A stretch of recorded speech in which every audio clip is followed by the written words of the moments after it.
I mean, because Mount Pleasant has become my community, like very clearly that is where my community is based. And you know, like working for Stan in the art shop, like Stan has become a really important person in my life. And like I've worked as a studio assistant for one of the artists upstairs in the studio spaces, and I have worked at the coffee shop. And I feel like, yeah, it's just home, no? It's become this, yeah, it's really, I feel like it's gravity. Like now when I get on my bike, like that's where I end up, whether I'm really meant to go there or not, you know. It's, yeah.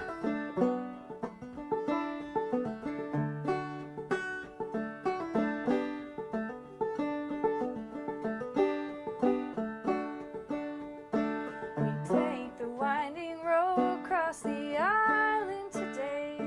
There's sun on the bay, there is sun on the bay. The feeling's mighty fine and it's spreading like a fire. It's too hot to hold, it's getting too hot to hold. So we go, we put it in our mouths, our teeth and our tongues push it out. Communities are built by individuals but maintained by themselves, and to me, I felt unfulfilled in Vancouver until I had a community, and now I feel fulfilled and generally happy.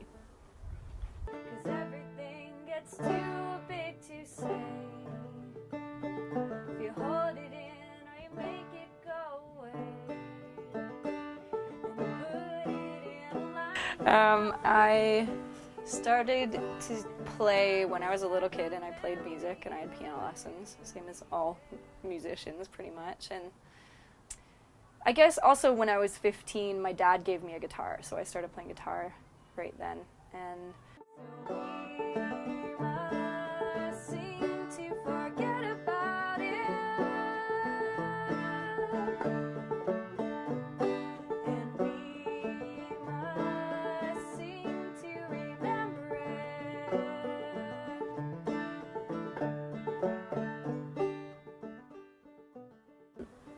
I remember thinking when I first moved to Vancouver, I was like, I don't understand these people that I see on the street, and I'm never going to get to know them. Like, I'm never going to understand these people, and they're never going to understand me. I remember having these thoughts that were like really just dark. And why? And I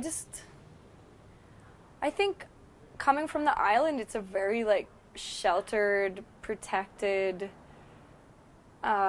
city, and I grew up in the woods outside the city too, so I think that made me even more like a little bit soft. And then coming here, and people, like at first they're just not open, and the thing is that you have to like win them. This is what I find about Vancouver, and maybe it's the same with big cities everywhere, I don't know, this is the only big city I've ever moved to, but that you have to kind of crack people open. But once you crack them open, they're like an incredible wealth of inspiration. I let loose the hounds, although I said I wouldn't do, 'cause I'm a sentimental fool. I'm a sentimental fool. 'Cause there is a surplus of love. It's hanging in the air just above. It was hard for the first like 2 years. It was really difficult, and I don't know, it wasn't that I didn't have friends, but I felt that I didn't have a purpose, or I wasn't being useful to my community, or I didn't have a community yet. And there were a couple different ways in which I built that community up, and one of them was working in the coffee shop that I worked in. I met a lot of musicians and artists, and the coffee shop and the art supply store that I work in as well are both on the same block. She is just one of these people who gets things done, and you have to admire her for that. And even though she's not necessarily that interested in the arts, she's got a knack for it. She definitely has an affinity with the arts. I had these 3 friends who have a house in Mount Pleasant, and they're like my best people in Vancouver. They still are. And I went over to their house one day, and we were just chatting, and I confessed that I really missed singing vocal harmony, and that I had been secretly arranging vocal harmony for rock songs, even though nobody was ever going to sing them.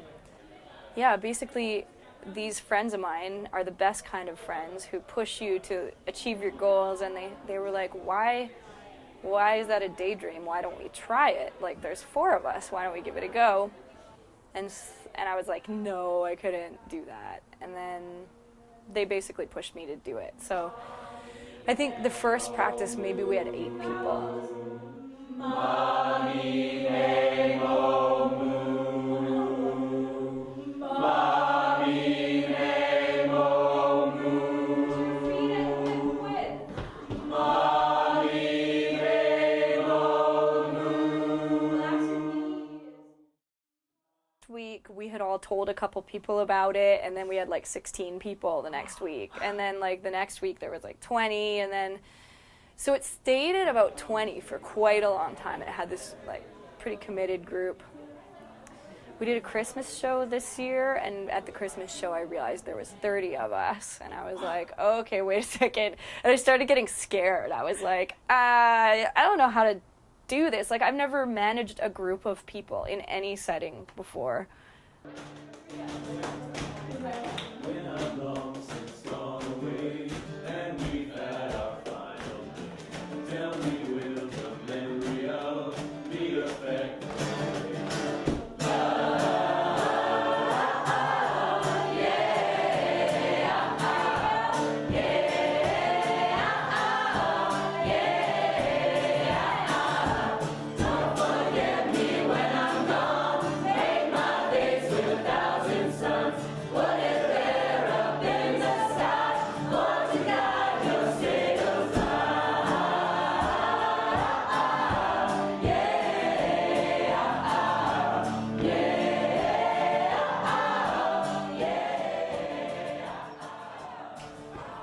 Maybe half of them are my friends, either from before the choir or we've become friends since the choir. Like, we tend to go out for beer afterwards. Like, a lot of us will go out after choir and drink together, and really supportive. And you know, when like I have a gig tomorrow night, and probably not tomorrow night, Monday night, and a lot of them will come to my show, and a lot of them do other things, and I try to go to their other things. So yeah, it feels like family. Come on, forest fire, burn the disco down. Come on, forest fire, burn the disco down. Who want to be involved in something like a choir, which is not very cool. Like a choir in general, choir is kind of like, people think of like, ooh, you know, then like, I think people who want to be in a choir have a little, like, they are secure in themselves. They're like, I don't care if this is cool or not, they just show up. And so I kind of wanted to make choir cool to younger people, but I would really welcome a bigger demographic in the choir. I would like some older people and some younger people.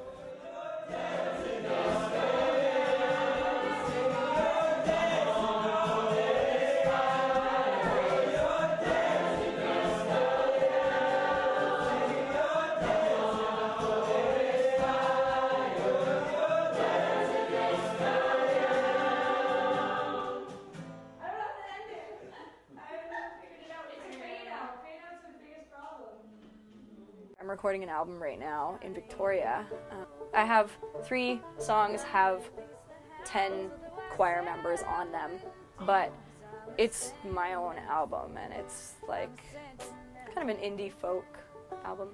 It's got drums and pedal steel and bass and guitar and harmonies and all kinds of instruments. Wow. Yeah. So I'm gonna put that album out in August, and then I'm gonna start touring more. I'm doing a tour in July in BC, and I'm going to Sweden and Norway in January. It's hard to compare with Victoria. Like, I had a lot of happy times there, but I just woke up one morning and knew that I was finished with it. Cool. And I actually moved here because of a boy, but I don't want to tell you that. It's okay. And it didn't work out because it never does. And then I ended up here, which ended up being a good thing anyway. So.